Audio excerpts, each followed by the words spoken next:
And just like that, the 2025 Xfinity Series playoff grid has been set.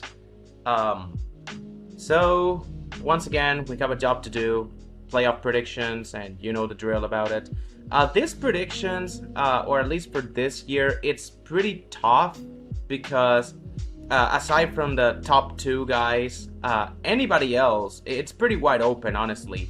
I just took a look at the playoff grid, and like the third place in the playoffs is like only 11 points above the cut line. So aside from the top two, they're pretty much wide open. Like anyone, or pretty much almost anyone, can make the championship four. Like more than half the grid, in my opinion, has a case if they get hot at the right time and they win a race. But still, this is kind of predictable. There's some parts to it that they're like kind of predictable. So I'm gonna try and do my best. Obviously, because of this, I'm not 100% confident in these predictions. I went back and forth a little bit, and that's part of the reason why this video took so long to make, or took so long to come out. So apologies in that regard, but I think I came up with a somewhat satisfying prediction, or this is how I felt waking up this morning, that these were gonna be my championship four, who was gonna be my champion, and that stuff. So okay, let's get to it.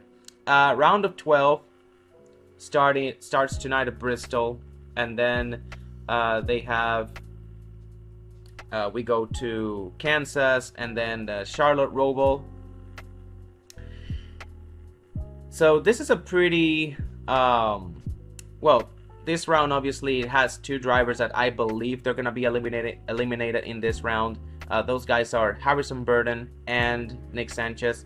Harrison Burton obviously made it on points. Great job by that 25 team. And Nick Sanchez, he won at Atlanta, but even if he didn't win, he would have probably still made the playoffs some points, because that second half of the season he has some pretty solid runs. But these two guys, they're basically kind of like the I don't want to say like throwaway slots or filler or like cannon fodder, but these smaller teams like the AM Racings, the Big Machine Racings, they don't really stand a chance against the bigger teams like the Junior Motorsports, the RCRs, the Joe Gibbs of the Xfinity Series.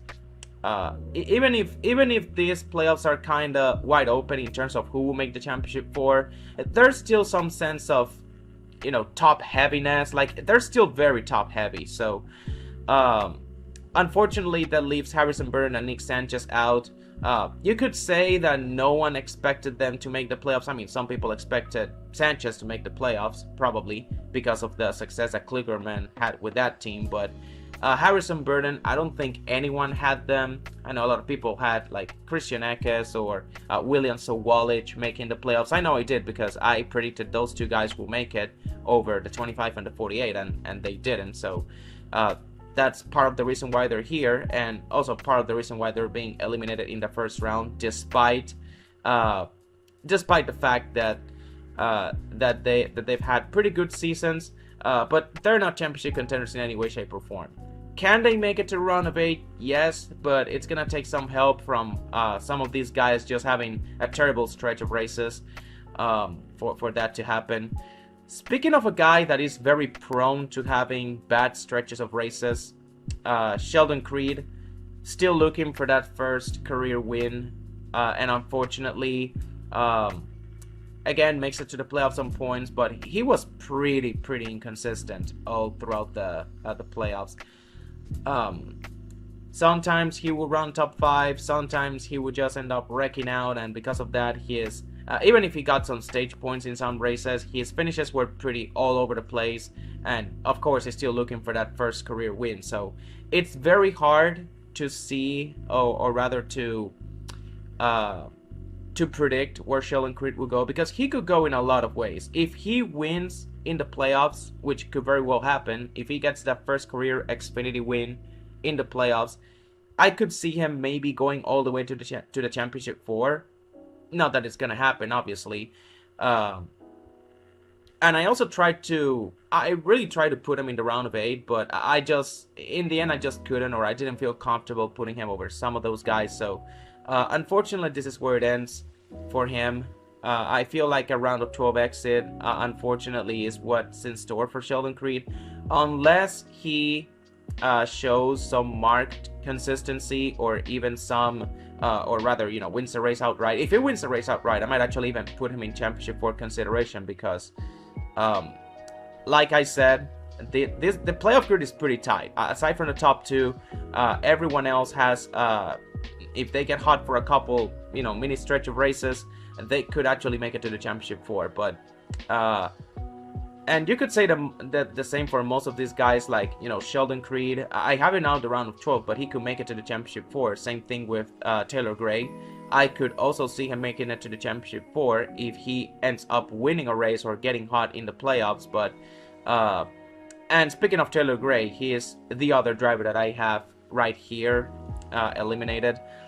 Kind of like Sheldon Creed, but not quite, because Gray has been a little more consistent.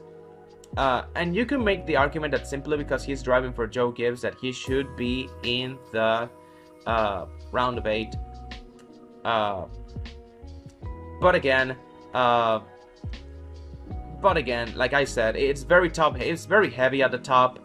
It's very possible that I have I have these 8 guys. To me, these 8 guys, they're the ones who are gonna make it to the round of 8. Obviously, Taylor Gray. It's very close. Like I said, this could go either way. There's some guys that, like Sammy Smith or like Carson Cavapple. As a matter of fact, let's just go ahead and put them in the round of 8 right now, because I have something very interesting to say about those guys. But yeah, Taylor Gray, I really try to put him in the round of 8, and the final spot, the final 2 spots in round of 8 were between him, Carson Cavapple, and Sammy Smith.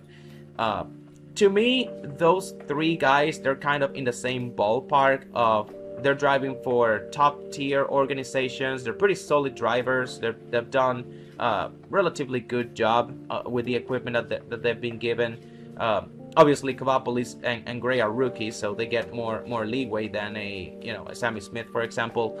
But to me, the 3 of them, they're kind of in the same ballpark, that they've done things well enough to be in the playoffs, but they still need that win to push them into championship contention. Obviously, Sammy Smith has that win, but it came at the expense of Jesse Love being disqualified at Rockingham. So if you're stingy, I guess you could put an asterisk next to it, that he didn't actually earn that win. He just happened to fall in his lap by finishing second, and then the winner getting disqualified, so the win fell to him. But yeah, you get what I mean. Sometimes I might wake up and just say that Cavapple gets eliminated and put Taylor Gray in the round of 8, but as it stands right now, this is how I see it all playing out. But again, these 3 guys, I could see them. I could see all of this go either way, honestly. I could see Sammy Smith being eliminated in this round.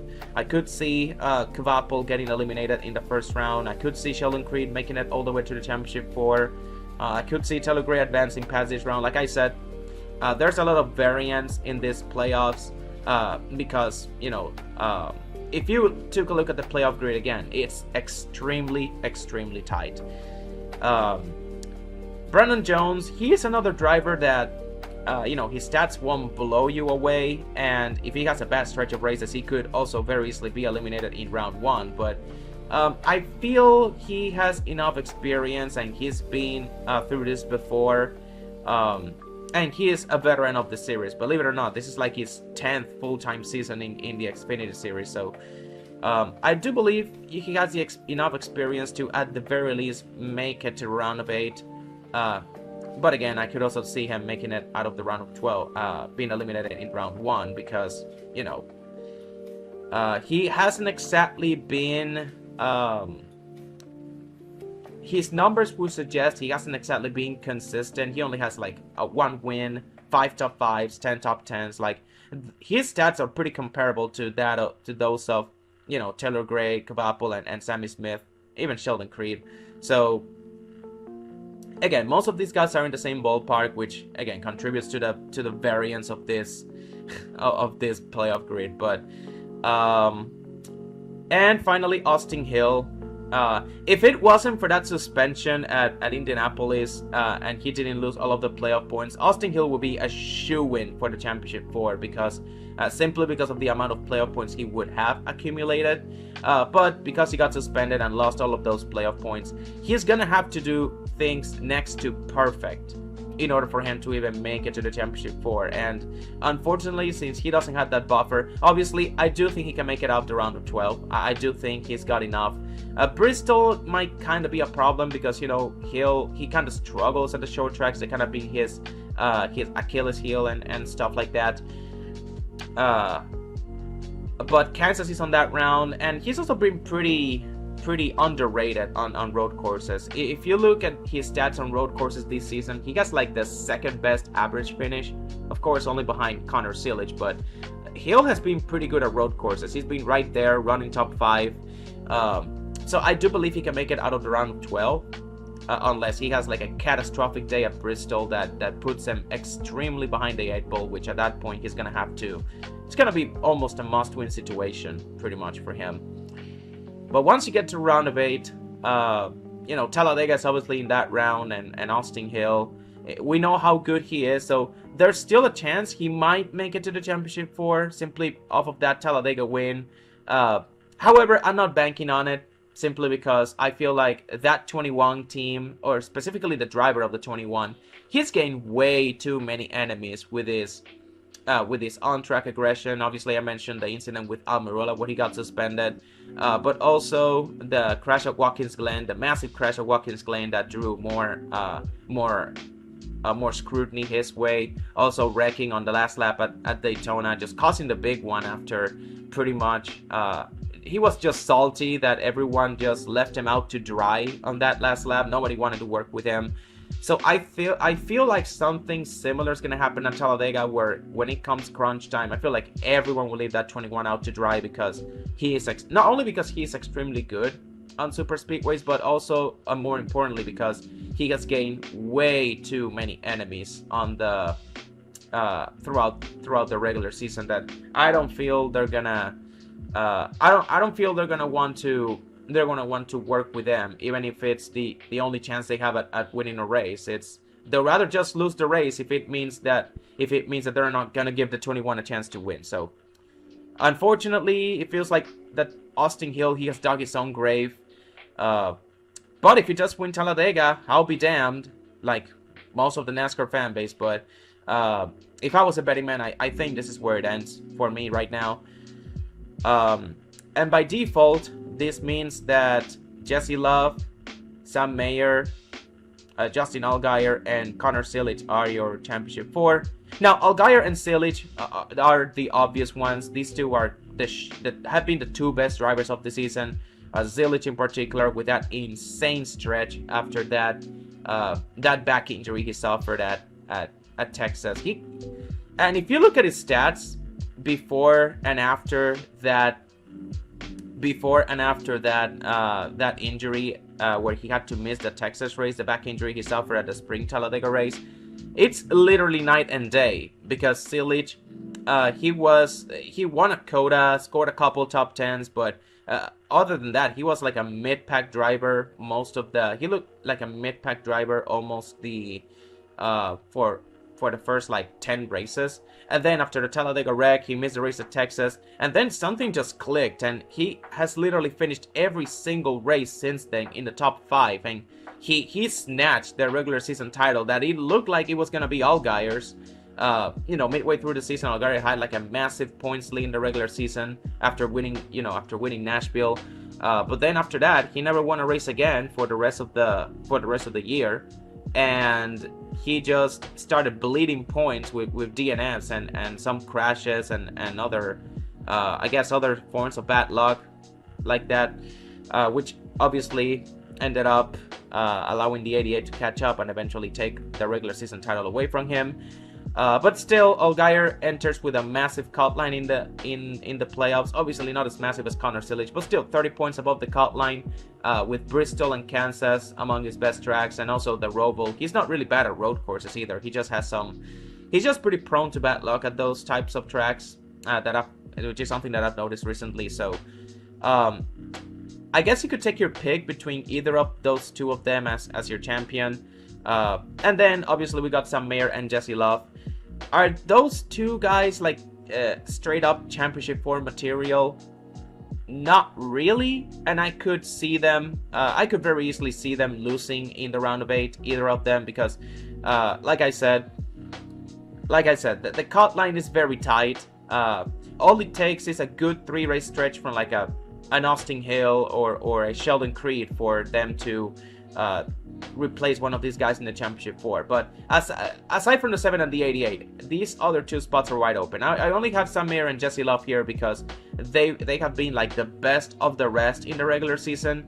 And when I made these playoff predictions, I went by, process of elimination. It's like, do I think driver X is better than this driver right now, for example?